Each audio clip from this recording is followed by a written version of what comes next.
Siap aja. Satunya.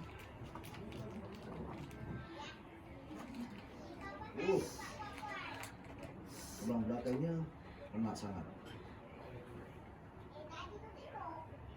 Penat dari tu rewang, tukang Oh, dia rewang, masak. eh?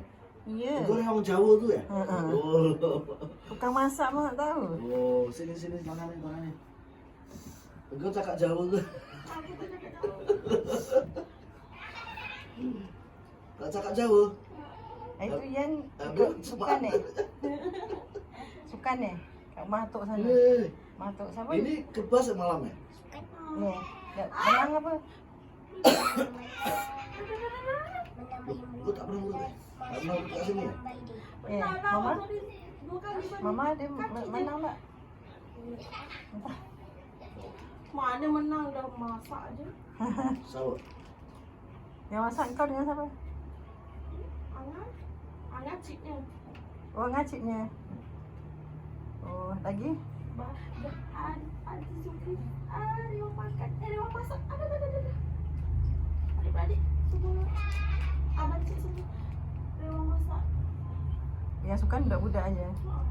Ada yang sukan Ada. suami isteri tu. Ada. Kita orang tak main tu. Allah. Mari. Tak dulu tak main game pun. Tolong Angan masak. Kambing berapa Masaknya ekor? banyak makan. Ha? Masak kambing berapa ekor? Lembu seekor. Orang masak lembu seekor bukan Apa? banyak. Kambing 5 ekor. Kambing Ayamnya 55 ekor.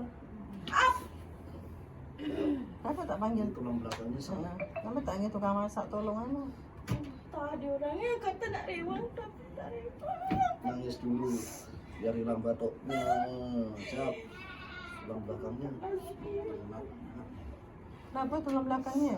Kau jatuh ke?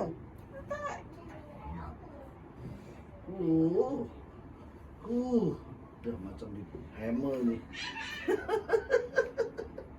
Siap, sebelah sini sikit. So, ini. Penat dari wang masak gitu je terus sakitnya ni tu.